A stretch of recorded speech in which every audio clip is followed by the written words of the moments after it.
हरे Krishna. Shrimad Bhagavatam canto 3 chapter 17 Hiranyaksha की दिग्विजय।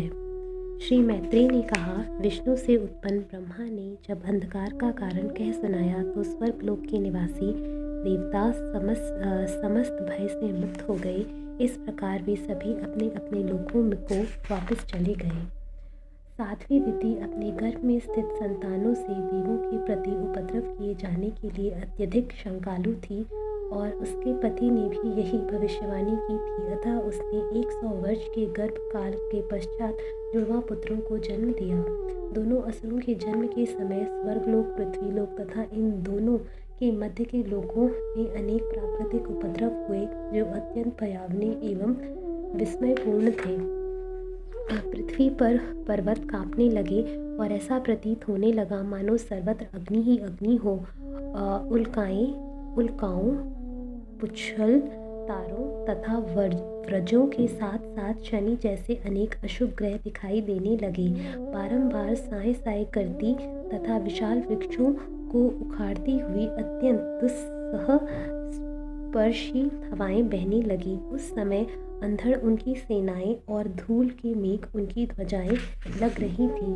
आकाश के नक्षत्रों को मेघों की घटाओं ने घेर लिया और उनमें कभी कभी बिजली चमक जाती तो लगता मानो जोर से हंस रही हो। चारों ओर अंधकार का राज्य था और कुछ भी दिखाई नहीं पड़ रहा था। उत्ताल तरंगों से युक्त सागर मानो शोक में जोर जोर से विलाप कर रहा था और उसमें रहने वाले प्राणियों में हलचल मची थी। नदियाँ तथा सरोवर भी विक्षुब्ध हो उठे और कमल मुरझा गए। सूर्य तथा चंद्रमा के चारों ओर ग्रहण लगने के समय अमंगल सूचन मंडल बार बार दिखाई पड़ने लगा। बिना बादलों के ही गरजने की ध्वनि और पर्वत की गुफाओं से रथों जैसी खरखराहट सुनाई पड़ने लगी। गांवों के भीतर सियारनिये अपने मुखों से धधकती आग उगलती हुई अमंगल सूचक शब्द करने लगी। इस रोने से में सियार तथा उल्लू सभी साथ हो लिए।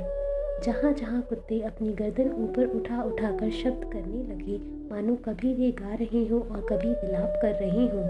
हे विदुर, झुंड के झुंड गधे अपने कठोर खुरों से पृथ्वी पर प्रहार करते हुए तथा जोर जोर से रेंगते हुए इधर उधर दौड़ने लगे। गधों के रेंगने से भयभीत होकर पक्षी अपने घोंसलों से निकलकर चीख चीख कर उड़ने लगे और गौशालाओं तथा जंगलों में पशु मलमूत्र त्यागने लगे। भयभीत होने के कारण गौएं दूध के स्थान पर रक्त देने लगी। बादलों से पीप बरसने लगी। मंदिरों में देवों के विग्रहों से आंसू निकलने लगे और वृक्ष बिना आंधी के ही गिरने लगे। मंगल तथा शनि जैसे क्रूर ग्रह बृहस्पति, शुक्र तथा अनेक शुभ नक्षत्रों को लाभ कर तेजी से चमकने लगे, लांघ कर तेजी से चमकने लगे। टेढ़े मेढ़े रास्तों से में घूमने के कारण ग्रहों का परस्पर टक्कर होने लगी। इस प्रकार के तथा अन्य अनेक अपशकुनों को देखकर ब्रह्मा के एक चारों ऋषि पुत्र, जिन्हें जय तथा विजय के पतन एवं दिति के पुत्रों के रूप में जन्म लेने का ज्ञान था, उनके अतिरिक्त सभी लोग भयभीत हो उठे। उन्हें उन उत्पातों के मर्म का पता न था और वे सोच रहे थे कि ब्रह्मांड का प्रलय होने वाला है। पूरा काल में प्रकट इन दोनों असुरों के शरीर में शीघ्र ही असामान्य लक्षण प्रकट होने लगे। उनके शारीरिक ढांचे इस्ताप के समान थे और वे दोनों विशाल पर्वतों के समान बढ़ने लगे। उनके शरीर उतने ऊंचे हो गए कि उनके स्वर्ण मुकुटों के शिखर मानो आकाश को चूम रहे हों। उनके कारण सभी दिशाएं अवरुद्ध हो जाती थी और जब वे चलते थे तो उनके प्रत्येक पग पर पृथ्वी हिलती थी। उनकी बाहुओं में चमकीले बाजूबंद सुशोभित थे। उनकी कमर में परम सुंदर करधनियाँ बंधी थी और जब वे खड़े होते तो ऐसा लगता मानो उनकी कमर में से सूर्य ठक गया हो। जीवात्माओं के सृष्टा कश्यप ने अपने जुड़वा पुत्रों का नामकरण किया। जो पहले उत्पन्न हुआ उसका नाम उन्होंने हिरण्याक्ष रखा और जिसको दिति ने पहले गर्भ में धारण किया था उसका नाम हिरण्याकश्यप रखा। ज्येष्ठ पुत्र हिरण्याकश्यप को तीनों लोकों में किसी से भी अपनी मृत्यु का भय न था, क्योंकि उसे ब्रह्मा से वरदान प्राप्त हुआ था। उसे वरदान के कारण यह अत्यंत दंभी तथा अभिमानी हो गया था और तीनों लोगों को अपने वश में करने में समर्थ था। छोटा भाई हिरण्याक्ष अपने कार्यों से अपने अग्रज भ्राता को प्रसन्न रखने के लिए उद्यत रहता था। हिरण्यकश्यप को प्रसन्न रखने के उद्देश्य से ही उसने अपने कंधे पर गदा रखी और लड़ने की इच्छा से पूरे ब्रह्मांड में घूम आया। हिरण्याक्ष के आवेग को नियंत्रण कर पाना कठिन था। उसके पैरों में सोने के नुपुरों की झनकार हो रही थी। उसके गले में विशाल माला सुशोभित थी और वह अपनी विशाल गदा को अपने एक कंधे पर धारण किए था।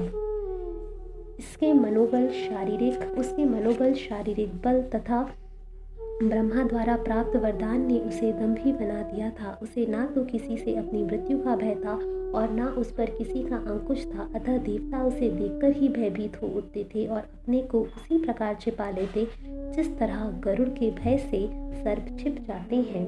पहले अपनी शक्ति के मद से चूर रहने वाले इंद्र तथा अन्य देवताओं को अपने समक्ष न पाकर तथा यह देखकर कि उसकी शक्ति के सम्मुख वे सभी छिप गए हैं, उसे दैत्यराज ने गंभीर गर्जना की।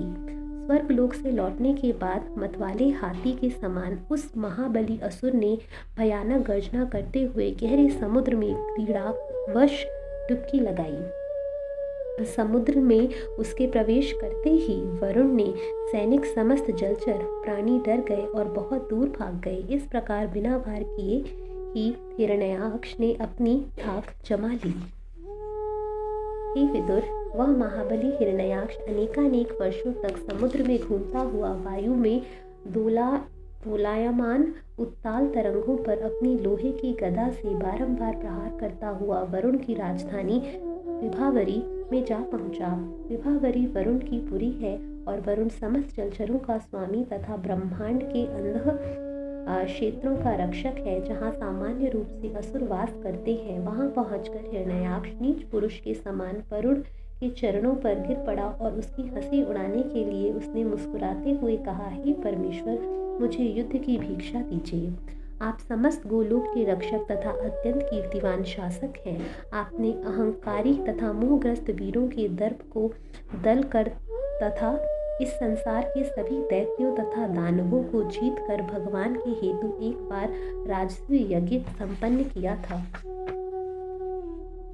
अत्यंत दंभी शत्रु के द्वारा इस प्रकार उपहास किए जाने पर जल के पूज्य स्वामी को क्रोध आया, किंतु तर्क के बल पर वे उस क्रोध को पी गए और उन्होंने इस प्रकार उत्तर दिया, हे प्रिय, युद्ध के लिए अत्यधिक बूढ़ा होने के कारण अब मैं युद्ध से दूर रहता हूँ। तुम युद्ध में इतने कुशल हो कि मुझ परम पुरातन पुरुष भगवान विष्णु के अतिरिक्त कोई ऐसा नहीं दिखता जो तुम्हें युद्ध में तुष्टि प्रदान कर सके। अतः हे असुर श्रेष्ठ, तुम उन्हीं के पास जाओ जिनकी तुम जैसे योद्धा से भी पढ़ाई करते हैं।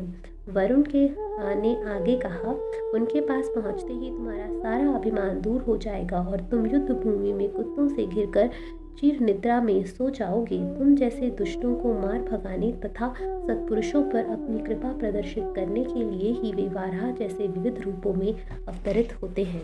हरे कृष्णा।